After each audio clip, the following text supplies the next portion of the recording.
So here we are. I'm going to read off some Wikipedia. The Lockheed Martin F-35 Lightning II is a 5th generation fighter. Started production in 2006, still being made today. 1,100 of them have been made and are being used by many countries, and they also have 3 variations. Variant A is your traditional airplane where it takes off and lands from runways. Variant B is like a Harrier jet where it can do vertical takeoffs and landings. And then variant C is for aircraft carrier use, So the prices can range between $82 to $102 million for each one of these things. Pretty crazy. It's the first operational supersonic STOVL, short takeoff. I don't know what the O means. And VL is vertical landing. Oh, well, I guess take off, TO. Okay, anyways. It also has stealth technology, so the stealth signature of this is like the size of a golf ball, according to Wikipedia. Alright, so it's not as acrobatic as the F-22, which has vectored thrust, but it also is competitive price-wise. I guess it's much cheaper to run and maintain than an F-22. It has 2 internal weapons bays, so it can still go Mach 1.6 with a full payload inside of the thing because there's no drag on the outside, right? So that's pretty smart. Besides the glass cockpit, it also has a helmet display, so literally displaying on the glass part of the helmet, so that's pretty neat. Alright, so that's all I really care to learn about from Wikipedia, and let's get into the packaging now. I'll continue to let that spin, I guess. So it turns out this is the first deformed plane kit from Great Wall Hobby. I think that's what the H means. And you can have an Australian or an American livery. It's a snap kit with no glue. And then it does come with a pilot. And it's just really darkly painted. The images are kind of medium gray, and I went even lighter, so I'm kind of the opposite of what these guys did. Okay, now instruction wise, you can see very few parts, and that's what I like. I don't want to sit there and spend hours making a model. I just want the finished product. So to my recollection, there's no problems at all with the design of this kit. All the parts fit fine, no crazy major gaps or anything like that, so the molds must be relatively new, so very good. This prototype decal stuff you can see, and then you have the Royal Australian Air Force, or another Royal Australian Air Force. I went with number 2 apparently. Okay, so that's it. So very well done. These guys or Tiger make the best deformed model kits, I think. Maybe it's these guys, but they only make 2 model kits to my knowledge. I don't know if they make any more. Alright, let's get into this a little bit more. It did come with these panels, so if you want it in just flight mode, you can do that, but I chose to do the landing gear mode. So if I don't put it on a peg stand, I don't have to. But I did drill out a hole here.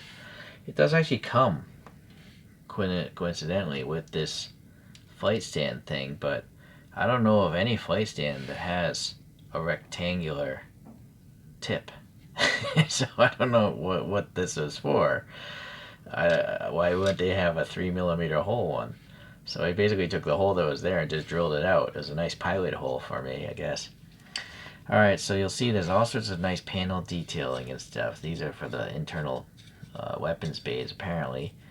And even though they're much lighter gray than I should have, I think it still worked out. All the decals laid on very nice and easy, very good. The landing gear, they're just friction fit in there, fit fine. The tires are very, very square though. They look like cookie dough just cut off with a knife, so that's kind of strange. I could have added some color to the markers on the side, but I forgot. I also didn't bother paint washing the engine detail, but it's crisply molded, very nicely done. So as you can see, Nice molding lines here that help you paint these edges. I ended up masking these off with tape before I painted them. Decals fit fine there. They fit fine there. Also, the canopy here is a pretty good ridge, so I used liquid masking, I think. Yeah, liquid masking. And yeah, it's not the best. Tape would be better. The edge is a little bit rough because of the liquid, but it still looks okay. Alright, so the pilot there, pretty big pilot, giant head, smaller body. There is actually a decal going on inside for the cockpit, I believe. Let me see. No, I'm mistaken. I don't think there is a cockpit decal. But there is a molded rectangle, so you could add some black paint because there's a glass cockpit on the real thing. I don't remember if there's a flight stick. I don't know. I don't know. I think I glued this shut, so I can't tell you. I have no idea if the seat's supposed to be green. I just wanted contrast, so I painted it that way. Alright, so anyways, yeah, very few parts. But painting the inside of the engines black would be really difficult, so I didn't bother. I was afraid I would get black on the side and I'd have to repaint everything, so I left it alone. It is, yeah, quite visible. It would have been nice if that wall was further back, or not even there at all. But yeah, you can see all these fine panel details, so very cool. Yeah, it's nice. It's nice. I think this might be a cannon. I don't know. Why would that bump be there versus this one? Please leave a comment if you know. Or maybe this is the gun and it has a door covering it or something.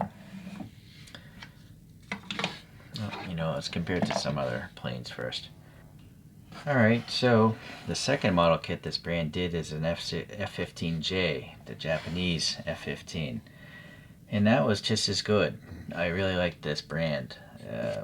I just hope they continue to make more deformed things. Freedom model is a competitor. They have just as good detailing on the panels, and they come with a smaller pilot, but actually a better pilot because you can put a clear visor on there and a gas mask and all that stuff. But some of the fit and finish of them is a little difficult. Anyways, this is an F-16 Israeli version. And then stealth-wise, again, we have the F-22, the first stealth fighter by the Americans. I just didn't paint this very well. Very basic kit, and it worked out okay. One of the better Hasegawas, because it doesn't look like a smooth egg. It just looks like a deformed airplane. But it's physically much smaller than the other ones. It should be a little bigger, or these other ones ideally would be a little smaller. Okay, let's get these things out of here. So GWH, I really like what you guys are doing. Simple model kits to put together, easy to paint. The decals laid on nicely because none of them are huge. So it's great. I just hope you choose to make some more airplanes. I'd be interested if any of you guys have comments as to what other airplanes would make sense to be deformed. Frankly, I would like to have the Mi-24 Hind helicopter and also the Apache helicopter. Those two gunship helicopters would be great, but we'll have to see if anyone gets around to those. Anyhow, thanks for watching today. We'll see you the next time I do a deformed airplane kit.